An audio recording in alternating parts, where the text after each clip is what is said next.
Okay, our six-time NASCAR Sprint Cup Series champion, Jimmie Johnson, has joined us, and he drives the number 48 Lowe's Chevrolet for Hendrick Motorsports.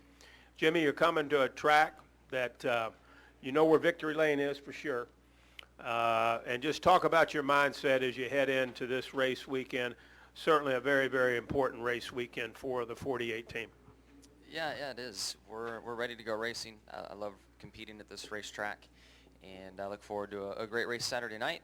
The mindset's really to come in and try to take a trophy out of here. That really solves our problem in the points that we have right now. If we can't, we still need to focus on finishing as high as we can. And the reason that leaves a little bit of hope is that if you miss the big ones in Talladega, you could assume that some of the chasers will be involved in one or two of those, and you might have another chance. I mean, it's a fading chance in the position I'm in, I believe, but it's still an opportunity and something for us to consider. So we're here to try to win the race, but if we can't, we still need to finish well, and then hope we have some luck down in Talladega. Okay, let's lead off. First three will be Viv, Tom, and then Mike. Go ahead, Viv. Viv Bernstein, New York Times. I think if anybody looked at the standings in the last 5-6 years, I don't know that anybody would look at what Jeff Gordon's done and predicted that he would be this competitive at this point in his career. So why do you think that is? What tells you he's capable of winning a championship at this point? Why is it so different this year? I firmly believe that the speed of a race car is due to the chemistry and connection between the driver, crew chief, and team, and that whole environment, engineers, mechanics. And if you walk into the 24 truck or you go around their pit stall and you see the interaction and the energy that's created by that group of guys, to me it's evident where it's coming from. It's communication, it's connection, and those guys are getting it done. And hats off to them. I'm really, really happy for all those guys. They've been working hard to get to this point. What was the second part of your question, Viv? Think he'd be capable? I mean, it's Jeff Gordon, so yeah, I've always had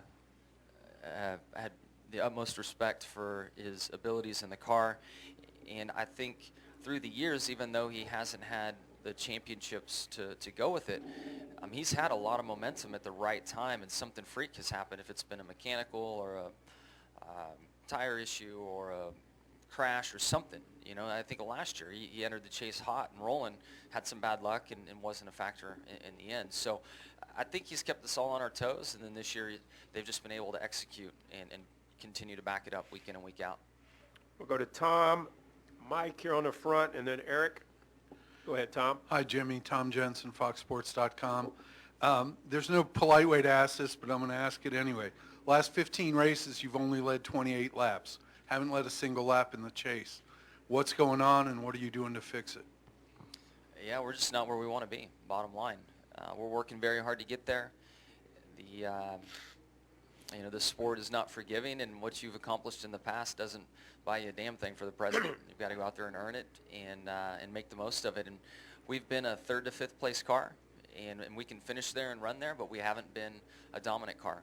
And we're certainly hoping that when we come to tracks that have been very good for the 48, that we're able to find that little bit, find that extra tenth to put us in that position and get our mojo going in the right way.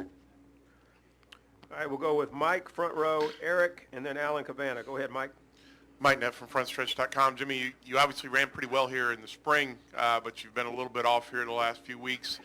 Knowing the evolution of this sport and how everything is changing, everybody's always getting faster, do you guys feel that you have the car where it needs to be in contention to win on Saturday night? We feel like if we came back with the May setup in the car, we'd probably be 2 or 3 more tenths off.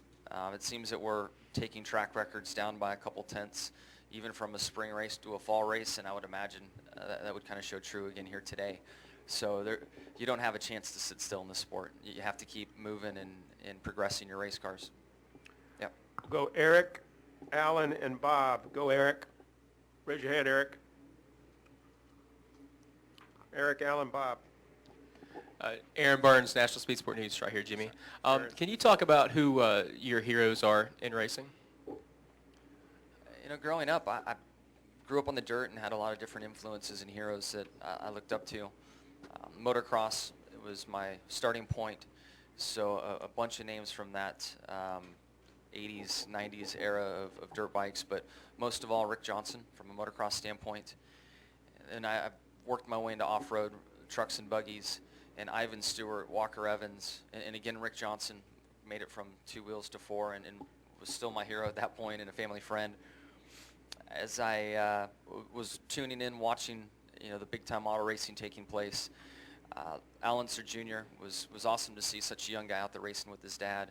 Rick Mears came from the off-road industry and went on, was probably the one that I focused on the most in that era of time. And then as I started to look at 4 wheels and thinking I might have a career in motorsports, there was a guy racing on Thursday Night Thunder with a terrible mustache and a cool mullet named Jeff Gordon, and that was the guy. And when he left the midget sprint world and made it to the Baby Ruth nationwide car, Busch car in the time, it was very difficult to stay connected on the West Coast with a sport that was so kind of regional at the time, and the media wasn't like it is today.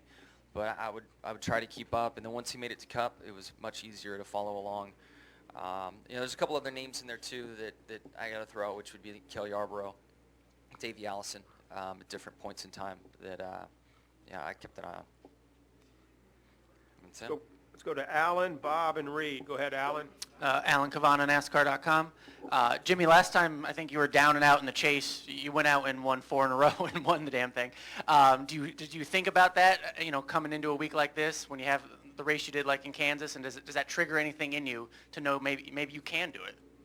I haven't thought about that specifically, but I know what our team's capable of, and I know if we can find that last stone to flip over and where the speed's at, what's holding us up, that we can go.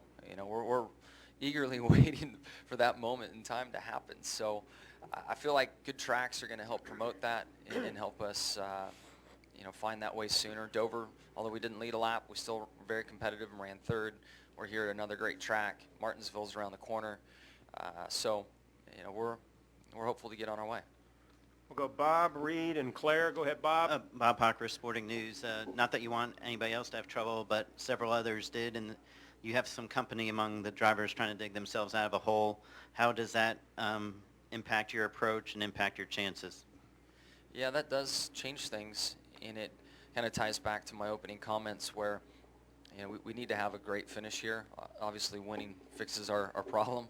But if we don't have an opportunity to win and we're in 3rd, we need to make sure we finish there. People can, this can be a track that would create similar issues to what we saw in Kansas from tire failure situation, and even from a crash standpoint. You run really hard around this racetrack, and it's kind of narrow when you get up to speed and get going really fast. And then with Talladega, I mean, gosh, anything can happen over there. So points are still on my mind, although that's, I think, a closing door or a fading opportunity. My real opportunity is to win here or to win in Talladega, to advance. We'll go Reed, Claire, and final question will be Mike Embry. Go, Reed. Reed Spencer with NASCAR Wire Service. Jimmy, as a follow-up to that, if you don't win here but finish, say, top 5, top 10, what's your approach at Talladega? Is it all out for the win there, or is it, hoping for a situation like 2008 where half the chase field wrecks and you get through? You just can't predict what's going to happen. That's the wild thing about Talladega. The catch, you don't mind crashing if there's 5 to go. I mean, you do if you're trying to get into the championship, but it's just such a risk versus reward management exercise because, if you don't have much to lose, you can try to race all day long and, try to stay at the head of the pack and out of trouble, but you cycle to the middle of the field at some point. It's inevitable. And if you cycle to the middle of the field at the wrong time and you're in the big one, then you're kicking yourself for racing. So it's a tough race to figure out what to do, and there is no easy route except for Joey Logano right now. And then whoever wins this weekend will have an easy option to go to Talladega with. Go to Claire and end with Mike. Claire B. Lang, Sirius XM NASCAR Radio. When I was in the garage last week after your incident, and I shot pictures that I didn't really look close at, and when I looked close at them, and a picture is worth 1,000 words, but who knows if it means anything, it looked like you and Chad has sort of swapped the way you normally do things. Chad had a soft smile on his face to you. His hands were kind of hanging like this. Usually he's the one, you were in the garage, arms folded, straight expression. And I thought, that's funny. Usually Chad is the one who's, the severe looking one, and you're the opposite and warming the team up. What is your feeling about all that? How are you and Chad and the team dealing with the extreme frustration that you've had? I don't, definitely wasn't happy, to be sitting there tore up, especially something that wasn't of our own doing. To be clipped off turn 2 and taken out of the race in the position we're in race for a championship, just, it was difficult to process at that point in time. But I guess I just didn't have anything to do. I mean, I tried to get involved a few times and picked up the mess, changed some blades on the saws, and those guys were all busy working. I guess that's probably what helped Chad stay occupied and loose. But we're managing well. I mean, we've been very fortunate. I mean, let's all be honest. We've been very fortunate to win 6 championships. And we know that we're not going to win every championship we show up for. But we're going to try, and we're going to keep digging, and we're not going to stop digging. And that's what this year is about, and that's what our team is talking about. We're not giving up. We're continuing to try. The reality is we've been looking for speed. But I still, if Kansas didn't happen, I still think we could have made it to Homestead and had a shot.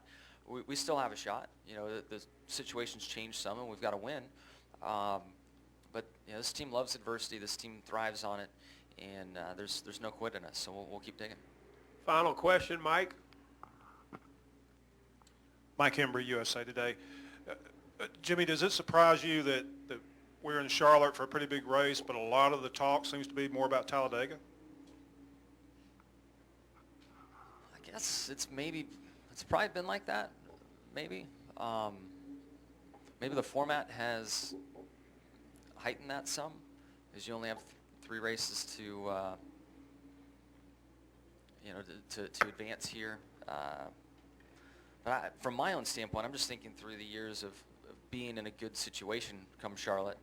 I still always knew Talladega was out there, and I believe I'd come in here and say, I'm gonna wait till I get to Talladega before I start getting my hopes up or think about anything. So that one's always been lurking. That one's just hiding out there waiting for us. Jimmy, thanks for coming in. A lot of luck to you this weekend.